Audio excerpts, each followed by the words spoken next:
After 2.5 hours driving south, Front door open. John Bragg has finally arrived to a nondescript building in Hopewell. I opened up the door and I see a lot of classic Gibsons. In the world of banjos and mandolins, this shop is Mecca. It was said by someone that if you owned a banjo and a computer, you know who we were.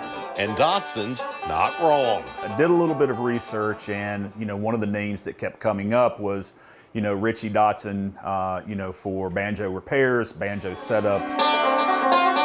Playing since he was 9 and doing work on his banjo almost as long, Dotson created a niche business in a niche industry.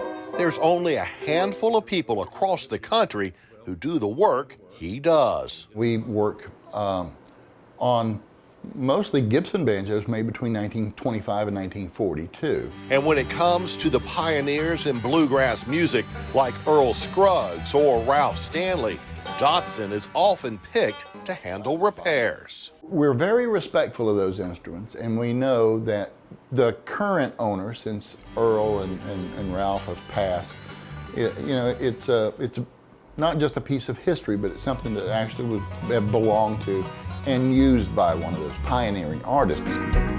If you watch the Grand Ole Opry, if there's bluegrass on the Opry, something we've done is up there. Dotson understands how important from a historical point of view and valuable from a monetary perspective some of the instruments he works on can be. Anything that ranges, $130,000 to $250,000, we get them in, we take very good care of them as quickly as we can, and get them back, But it's not just repairs. Dotson has mastered conversions, taking older banjos and turning them into new 5-string neck instruments.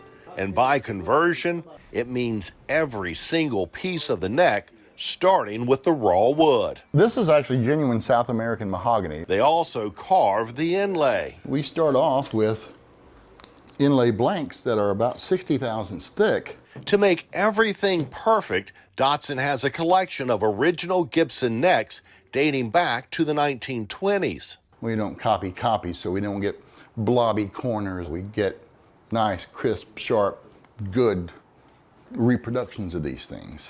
And while COVID slowed down many businesses, artists around the country took their time off to send Richie their instruments for some work.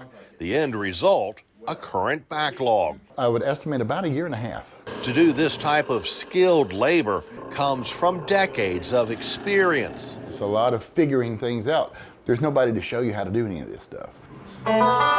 So a few years ago, Dotson took on Will Maddox as an apprentice. He wants to do this. He wants to take over the shop when I hand it over. If you work here, it's not because you need the money from the job. It's because you love these instruments and you want them to be able to live for another 100 years.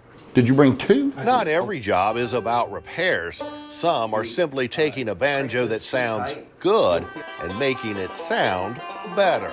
The experience that he has and the changes that he's made here in the last hour to my 2 banjos, it's made them sound incredibly better. Richie and Will not only work on banjos and mandolins, they also have a couple of items, including finger picks, that they custom make here in the shop and sell online.